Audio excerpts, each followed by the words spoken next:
بسم اللہ الرحمن الرحیم. میرا نام بہرمن ہے اور as a chief respiratory therapist a large میں کام کر رہا ہوں.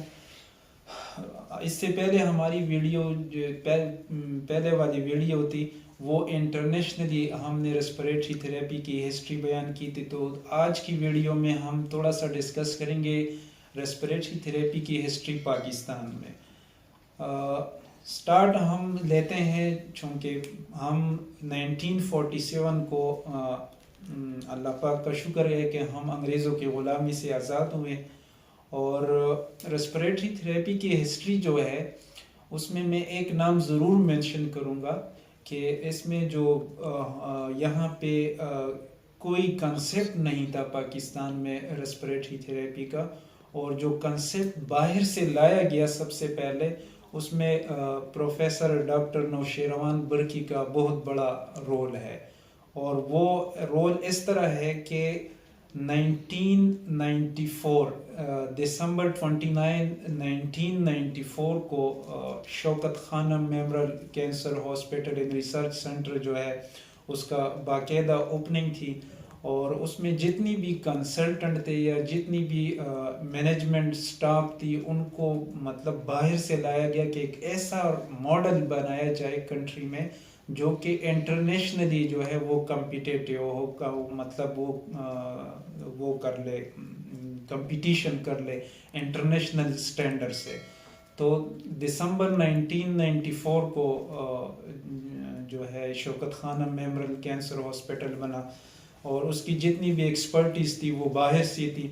تو چونکہ اس سے پہلے جتنی بھی ہمارے جو بڑے ہاسپٹل ہیں کنٹری کے، مطلب جس میں لاہور کے بہت بڑے ہاسپٹل، میو ہاسپٹل، جنرل ہاسپٹل، جس طرح کے پی کے میں لیڈی ریڈنگ ہاسپٹل یا خیبر ٹیچنگ ہاسپٹل، اس طرح سندھ میں اگر بات کی جائے جنا ہاسپٹل، تو یہ سارے بڑے ہاسپٹل تھے اور ان میں آئی سی یوز تھی. لیکن وہاں پہ جو وینٹیلیٹر تھے ان کو مطلب سمجھنے کے لیے لوگ جو ہے وہ ان ٹرین تھے، مطلب چلاتے تو تھے لیکن ٹرین نہیں تھے. تو اس کا مطلب نقصان یہ ہوتا کہ مریض ایک تو اس کا جو وہاں پہ آئی سی یو میں اگر وہ آئی سی یو سے 2 دن میں نکلتا تو وہ 2 دن کی بجائے 10 دن تک جاتا. تو جو لینتھ آف سٹے تھی آئی سی یو کی وہ زیادہ تھی مریض کی، وہ وینٹیلیٹر سے نہیں نکل پا رہا. اگر مطلب لینتھ آف سٹے میں اب یہ ہے کہ وہاں پہ کاسٹ بھی آتا ہے، وہ گورنمنٹ اگر پے کرتا ہے تو گورنمنٹ پہ زیادہ کاسٹ آتا ہے، اگر انڈیویجول کرتا ہے تو اس کے اوپر کاسٹ زیادہ ہے. اس کے علاوہ پراپر گائیڈ لائنز نہیں تھی کہ مطلب آپ نے وینٹ یا دوسری جو ریسپریٹری تھراپی کی جتنی بھی جاب ڈسکرپشن ہے یا ریسپریٹری تھراپسٹ کی جاب ڈسکرپشن ہے جس میں آکسیجن تھراپی ہے، جس میں مطلب انہیلیشن تھراپی ہے، جس میں میکینیکل وینٹیلیشن چاہے وہ آپ انویسیو دے یا نان انویسیو آپ دے دے، تو یہ ساری چیزیں جو ہے ان کے لیے پراپر گائیڈ لائنز نہیں تھے اور ٹرین لوگ نہیں تھے. تو ڈاکٹرز یا انستھیزیالوجسٹ یا نرسز جو ہے یا ایون ٹیکنیشین وہ یہ کام کرتے تھے اور ان میں بہت زیادہ کمپلیکیشن تھی. تو ان کمپلیکیشن کو مطلب ختم کرنے کے لیے ضروری تھا کہ اس کے لیے ایک پراپر ویل ٹرین جو ہے پرسنل وہ ضروری ہے. تو بیسیکلی اس کے پاکستان میں ریسپریٹری تھراپی کو سٹارٹ کرنے کے لیے یہ بیسک کنسیپٹ تھا، یہ ریزن یہی تھا بس. سٹارٹ. تو 1994 تک ہمارے ملک پاکستان میں کوئی بھی ایز فارمل ریسپریٹری تھراپسٹ نہیں تھا. جب 1994 میں شوکت خانم ہاسپٹل بن گیا تو ان کا ایک آئیڈیا تھا کہ جس طرح باقی جو فارن لوگ تھے، جو انٹینسیوسٹ تھے، ڈاکٹرز تھے، نرسز تھے، ان کو لایا گیا تھا. تو ایک آئیڈیا جس میں نے پہلے منشن کیا کہ پروفیسر ڈاکٹر نوشیروان برقی اور اس ٹائم کے جو آئی سی یو ڈائریکٹر تھے منصور جاوید، ان کا یہ آئیڈیا تھا کہ کیوں نہ ہم جو ہے فورن ریسپریٹری تھراپسٹ کو بھی لے آئے کہ وہ یہاں کے لوگوں کو ٹرین کر لے. تو جو پہلے مطلب پاکستان میں پہلے 2 foreign registered respiratory therapist recruit کیے شوکت خانم ہاسپٹل میں 1994 میں، اور اس کے پیچھے آئیڈیا یہ تھا کہ یہ یہاں کے لوکل لوگوں کو ٹرین کریں گے اور ان کو ریسپریٹری تھراپی کی ایجوکیشن اور ٹریننگ دیں گے، اور وہ یہ سلسلہ جو ہے یہ کنٹینیو رہے گا. تو شوکت خانم نے 1994 میں 2 جو ہے فوراً ریسپریٹری تھراپسٹ ہائر کیے، اور پھر 1996 میں جو لوکل ریسپریٹری تھراپسٹ تھے ان کے ساتھ انگیج کر لیے ہیں شوکت خانم میں کہ ان کو ٹرین کر دیا جائے.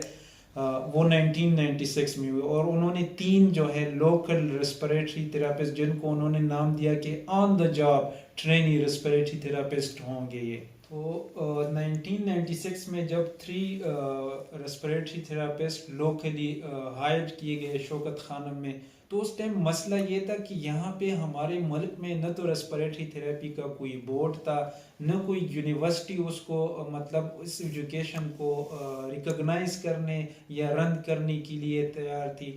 تو یہ مسئلے جو ہے نہ کوئی ہم کہتے ہیں کہ میڈیکل فیکلٹی تھی، یا جو جس طرح یہاں پہ فیکلٹی ہوتی ہے وہ ڈپلوما ایشو کرتے ہیں، یا جو مطلب بورڈ ہوتا ہے وہ بھی سرٹیفیکیشن یا وہ، اور جس طرح مطلب ہمارے یونیورسٹیز ہوتے ہیں وہ ڈگری ایشو کرتے ہیں. تو اس کو بھی ریکگنائز کرنے کے لیے کوئی یونیورسٹی، کوئی بورڈ، کوئی فیکلٹی تیار نہیں تھی. تو یہ بھی ایک مسئلہ ہوا. پھر انہوں نے یہ کیا کہ 1999 میں ان 3 جو لوکل ریسپریٹری تھراپسٹ تھے ان کو انرول کیا distance learning associate of science degree in respiratory therapy میں، کہ ڈسٹینس لرننگ سے ان کی جو ایفیلیشن تھی یا ان کی جو انرولمنٹ رجسٹریشن تھی ان کو California college for health sciences California میں، وہاں سے ان کو انرول کر لیا، رجسٹر کر لیا. اور یہ پروگرام ڈسٹینس لرننگ تھی، مطلب وہ وہاں سے کورس جو ہے یہاں پہ یہ پڑھاتے تھے، اپنی کمپیٹنسی جتنی بھی تھی وہ پاکستان میں یہاں پہ وہ مطلب اپلائی کرتے تھے، اور ایجوکیشن کے لیے یا ایگزامینیشن جو ہے ان کی آن لائن ہوتی تھی. تو پھر یہاں بھی مطلب وہاں پہ تو ریسورسز زیادہ ہے یو ایس میں، اور کمپیٹنسی زیادہ ہے، زیادہ چیزیں ہیں، لیکن یہاں پہ پھر وہ فیسلٹیز بھی نہیں تھے. جس طرح ان کے مطلب ایک کمپیٹنسیز یہ بھی ہے کہ ایکمو تھراپی جس طرح آج کل ابھی بھی پاکستان میں اتنا نہیں ہے، تو ان کو وہاں مطلب اس ٹائم بھی ایکمو جو ہے ان کی ریکوائرمنٹ تھی ڈگری کی.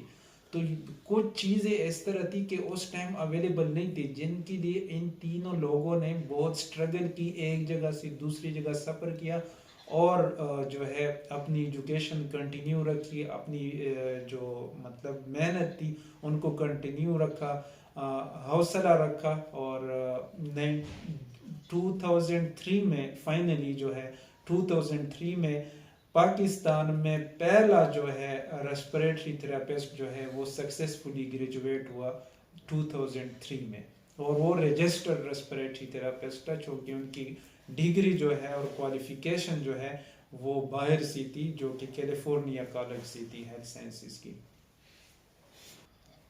تو فائنلی 2003 میں پاکستان میں پہلا جو ریسپریٹری تھراپسٹ ہے وہ گریجویٹ ہوا. اور آج تک جو ہے پاکستان میں 4 ایسے پاکستانی ریسپریٹری تھراپسٹ ہے جن کے پاس لائسنس ہے national board for respiratory care, یا RRT جو ہے ان کا ٹائٹل ہے ڈگری کا. تو وہ 4 بیسیکلی پاکستانی RTs ہیں. اس کے علاوہ بہت زیادہ RT ہیں جنہوں نے RPFT جو رجسٹر پلمنری فنکشن ٹیکنالوجسٹ، ان سے NRBC کی رجسٹریشن ہے یا وہاں کا لائسنس ہے، یا CPFTs ہے. اس طرح پولیسومنوگرافی میں بہت زیادہ ہمارے RTs ہیں. اور اس کے علاوہ آج مطلب جو پہلی ایجوکیشن ڈگری ایجوکیشن جو ہے وہ 2005-2006 میں سٹارٹ ہوئی، جو کہ do university of health sciences Karachi نے میڈیکل ٹیکنالوجی میں سٹارٹ کی تھی، اور اسپیشلٹی ان کی ریسپریٹری تھراپی تھی. وہ 2005-2006 میں تھی. 2007 میں university of health sciences Lahore نے جو ایک officially formally bachelor of science in respiratory therapy یا BSRT کی ڈگری آفیشیلی سٹارٹ کی تھی 2007 میں. تو 2007 میں ایک آفیشیل ڈگری جو ہے وہ سٹارٹ ہوئی تھی. اور اس کے علاوہ ایسوسیٹ ڈگری بھی ابھی جو ہے وہ ہوتے ہیں، بیچلر ڈگری بھی ہوتے ہیں.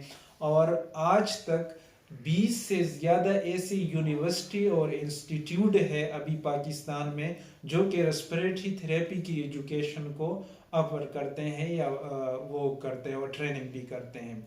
تو ہوپ فلی انشاءاللہ ہمارا یہ سفر جو ہے یہ آگے تک بڑھے گا. ابھی انشاءاللہ ایک اور پروگرام جو ہے ریسپریٹری تھراپی کے لیے ایک لائسنسنگ باڈی جو ہے اس پہ بھی کام جو ہے وہ پینل آخری لمحات میں ہے تو وہ بھی کمپلیٹ ہو جائے گی. اس کے ساتھ ساتھ جو ہے ہمارا یہاں پہ الائڈ ہیلتھ پروفیشنل کا بورڈ مطلب جو کونسل ہے وہ بھی اب مطلب پورا پروسیس ہو گیا ہے, وہ بھی اسٹیبلش ہو جائے گا.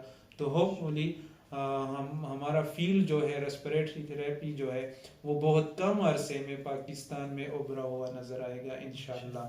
تو یہ ایک بریف سا ہسٹری تھا ریسپریٹری تھراپی کا پاکستان میں.